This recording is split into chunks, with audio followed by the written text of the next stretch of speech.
Hey everybody, Nick Espinoza, your chief security fanatic here, and it is Sunday, so we are doing breaches of the week. And as always, before I dive in, I'd like to thank the following people that sent me messages, linked me, tagged me, whatever it was to get me this information. It is always appreciated.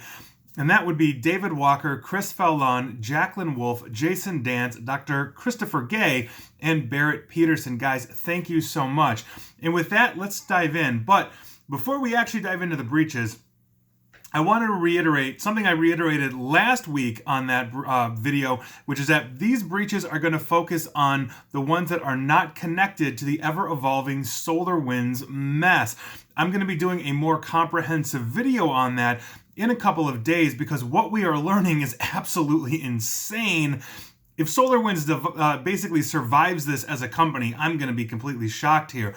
So again, these are the breaches that are flying under the radar, and there is a ton of them because the world right now is focused on SolarWinds when they're talking about cybersecurity. And so without further ado, let's dive right in. The first one we're going to be talking about is Japanese game developer Koei Tecmo. Many people know them as Tecmo. I remember Tecmo Bowl back on the NES back in the day. Now, they disclosed a data breach and took their European and American websites offline after stolen data was posted on a hacker forum. So on December 20, a threat actor claimed to have hacked into Koei Tecmo Europe, the website, on the 18th through a spear phishing campaign sent to an employee.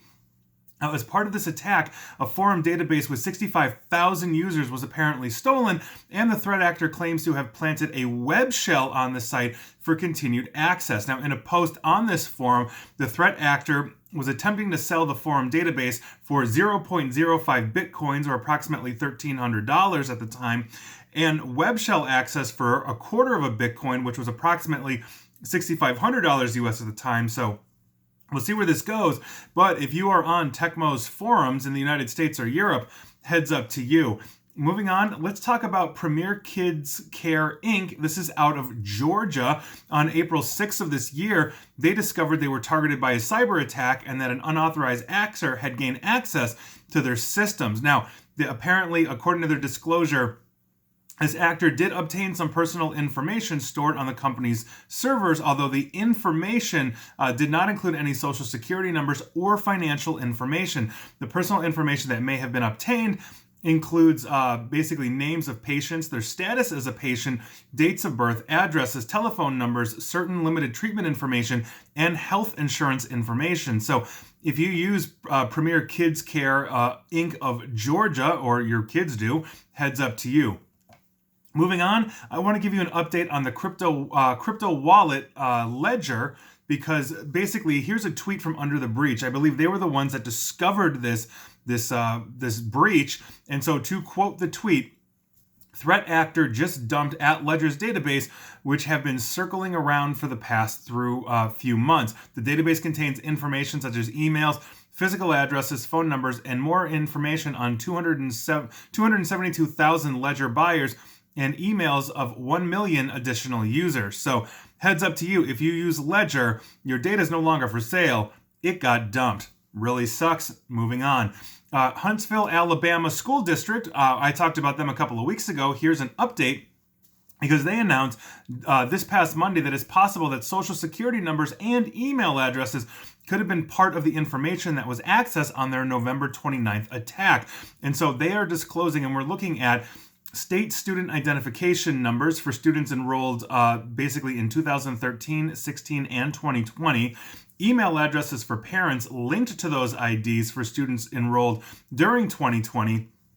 Social security numbers of employees who worked from the district from 2010 to 2020, contractors who performed services for the district in that same time period, and students who participated in a club called Fantastic Four during the calendar year of 2008. So that is going way back. They've obviously been storing a lot of data, but heads up to you, if you're in Huntsville, Alabama, and you work for or your kids go to that school district. Moving on, let's talk about a company called Probase. They're an app developer out of the UK.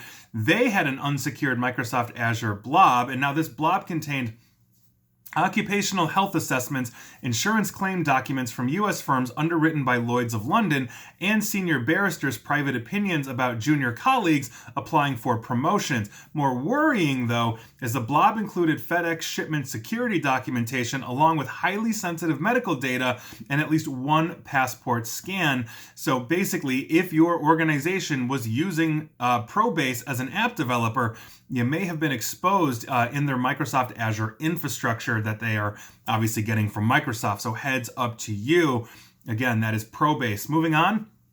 Let's talk about 16,000 bank customers, I believe, from various banks. And this is interesting because researchers from IBM's Trusteer have uncovered a massive fraud operation that leveraged a network of mobile device emulators to steal millions of dollars from online bank accounts over a period of a few days. Now, the cyber criminals used about 20 mobile device emulators to mimic phones of about 16,000 customers whose mobile bank accounts had been compromised.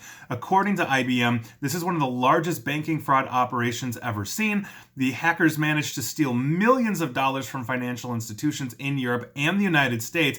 And experts also reported in a single separate case, these criminals spoofed 8,173 devices using a single emulator. So that is obviously very, very important. Make sure you're changing your bank passwords regularly and you have multi-factor authentication enabled.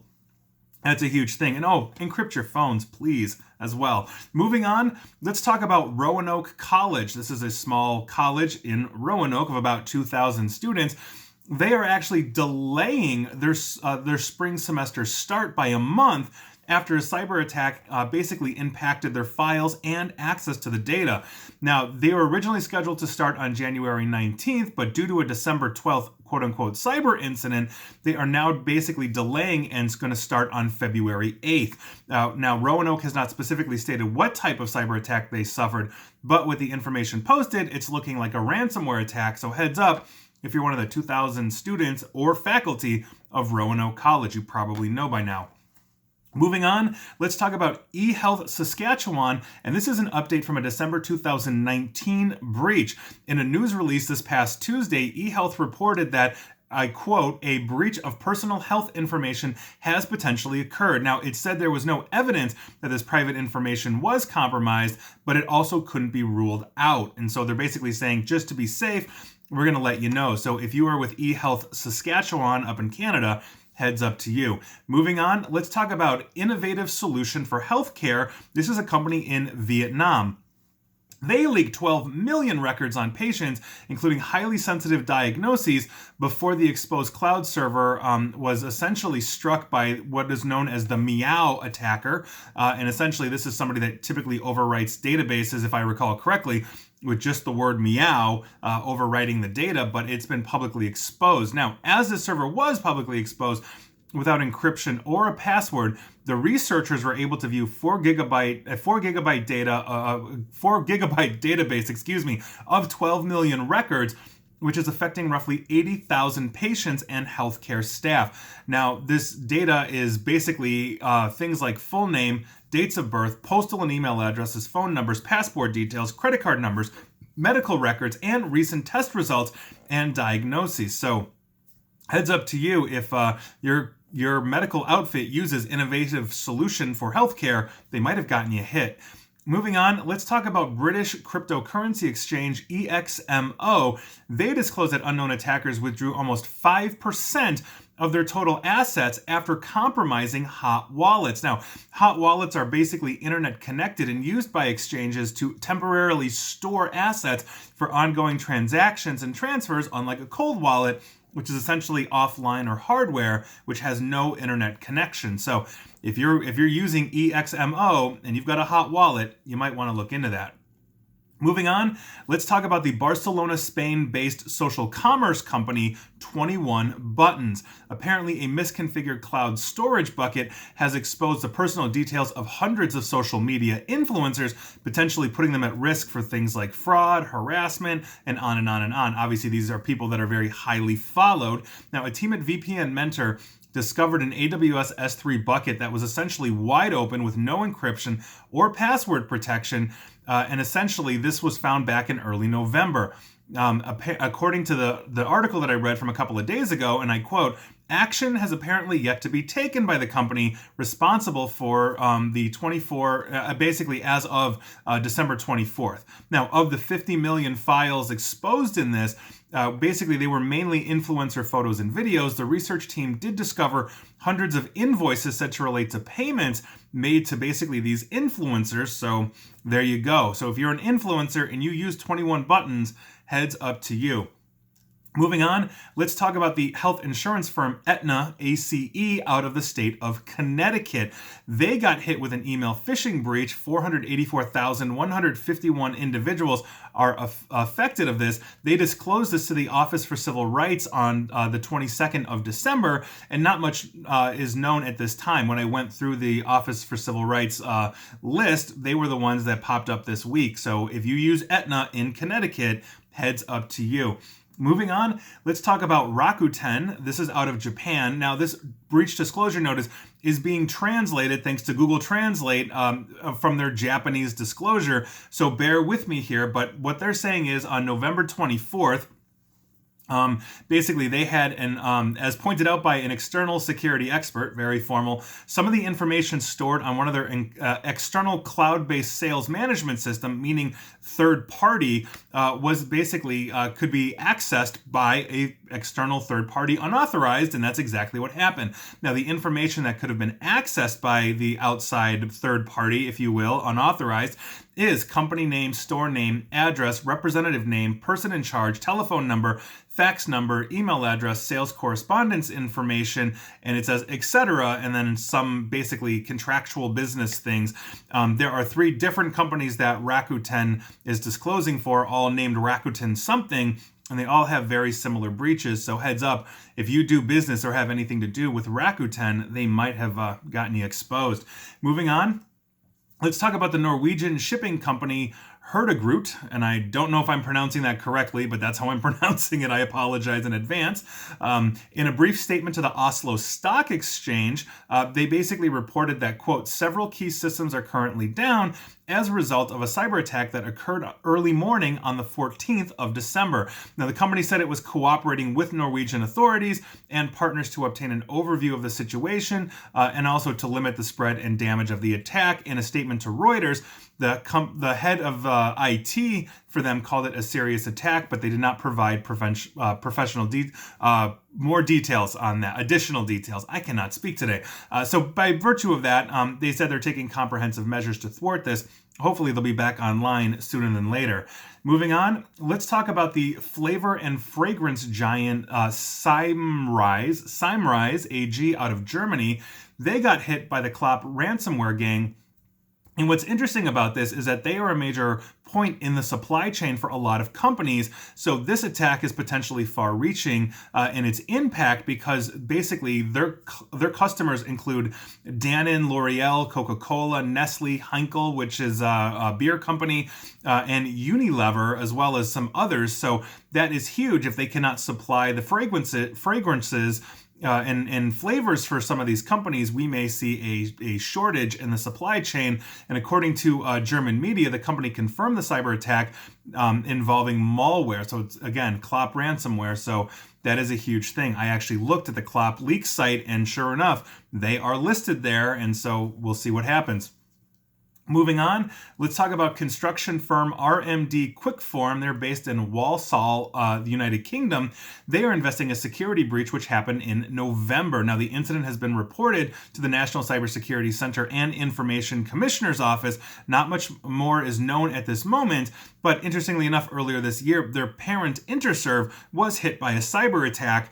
And so I guess they're keeping it in the family. Moving on, let's talk about the trucking giant here in the United States out of Tennessee called Forward Air. They had a ransomware attack by a new ransomware gang that is basically impacting their operations. We don't know much at this time, but apparently a new group called the Hades ransomware gang is behind this attack. Interestingly enough, we started tracking them a few days ago here, so there you go. We'll see where they go, but we have a new player in town, and we'll keep you up to date on them. Moving on, speaking of ransomware hits, we're talking about a company called Portnox.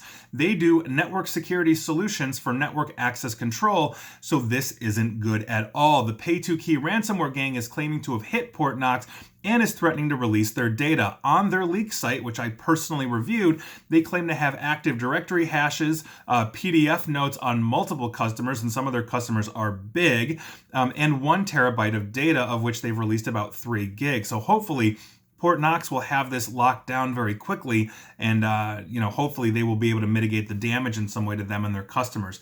Moving on, let's talk about a company called Now Pensions, Pensions, out of the UK. About 30,000 customers of Now Pensions face basically a very bad Christmas after a serious data breach basically at their pension provider, and an email sent to the customers.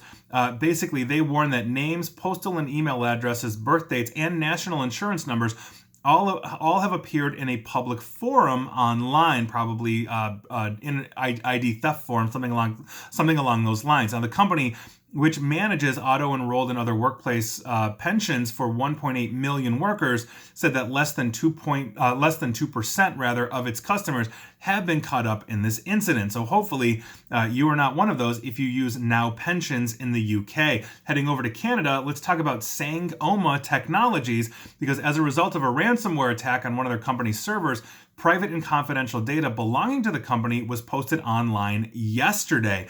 Don't know much beyond that outside of their disclosure, but I think they're still investigating this. So heads up if you use Sangoma Technologies in Canada. Moving on, let's talk about Netgalley. This appears to be some kind of book review site when I went and checked it out. But on this past Monday, the 21st, Netgalley was a victim of a data security incident according to the disclosure to their customers. And so it seemed initially like a defacement of their homepage, but it resulted in the unauthorized and unlawful access of a backup file to the Netgalley database. Now, the backup file that was impacted, they're saying has profile information, which includes login, password, name and email address, and also if you supplied it, your mailing address, birthday, company name, and Kindle email address as well. So if you use Netgalley, heads up to you, and there is a disclosure notice right at the very top of their site. As I said, I check these things out. And finally, we're going to be talking about crime, because I've got 2 different things in finally that I think are rather interesting. The first one is a website called WeLeakInfo.com. Now, this is a now defunct online service that had been previously selling access to data that was hacked from other websites. Now, the reason why we're talking about this, because they're defunct, is that 21 people have been arrested across the United Kingdom as part of a nationwide crackdown targeting customers of WeLeakInfo.com. Now, of the 21 arrested, all of which were men between the ages of 18 and 38, 9 have been detained on suspicion of the Computer Misuse Act offenses, 9 for fraud offenses, and 3 are under investigation for both. The NCA also seized over 41,000 pounds in Bitcoin from arrested individuals. Now, earlier this January, the United States' FBI, the NCA, the Netherlands National Police Corps, and the German, I'm not even going to try to pronounce that, let's say police, and also the Police Service of Northern Ireland jointly seized the domain of WeLeakInfo.com. So I think we're going to see multiple arrests coming out of this. And remember, kids, crime doesn't pay. And to basically bring that here into the United States, let's talk about pirated content that basically people are downloading, because that is rampant all over the internet, downloading content that you didn't pay for. Now, illegally pirating streaming video could basically now put guilty parties here in the United States in jail thanks to a new bill that's going to make it a felony. The Protecting Lawful Streaming Act, introduced by Senator Tom Tillis, Republican of North Carolina, was included in the omnibus spending bill for the COVID-19 relief bill that was passed by Congress on the 21st of December. Now, if you don't know how U.S. law works, when we have bills like this, senators and Congress people love to representatives love to just tack things onto these things. So everybody thinks, oh, they're going to be spending money to get us out of COVID-19. And here we are with basically a law that makes it a felony and a spending bill for COVID-19. Now, under Senator Tillis's bill, any person that pirates video streams of copyrighted work will have committed a felony act and be subject to either fines or imprisonment. The previous penalty for pirating was a misdemeanor. Now, the bill is targeting, though, and this is important, it's targeting large-scale criminal for-profit streaming services, not basically good faith businesses, business disputes, or non-commercial activities. Nor does it target individuals who access the pirated streams knowingly or unknowingly. So let's say you accidentally visit a pirated site and you watch the stream as an individual.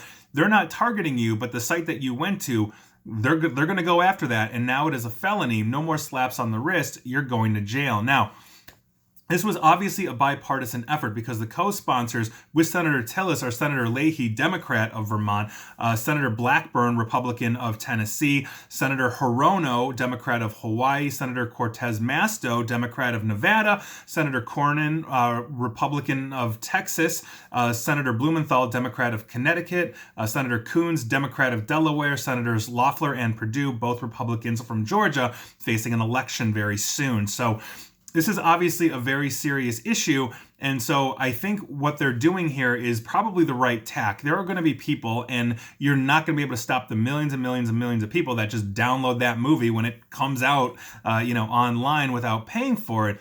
But you can target the streaming services and the providers of this that make it significantly harder for everybody to find this information. So once again, kids, crime doesn't pay, and those are your breaches of the week. And again, I will be diving into the SolarWinds hits on the corporations that are affected by that, and just the bonkers amount of new information we've gotten since my last video just before Christmas. It is a crazy situation, but stick around for that because these were your breaches of the week, and that is the ongoing mess. And please like, share, follow me here on Facebook and Twitter at NickAESP, and please feel free to subscribe to me at YouTube as well. And as always, stay safe and stay online. Thanks, everyone.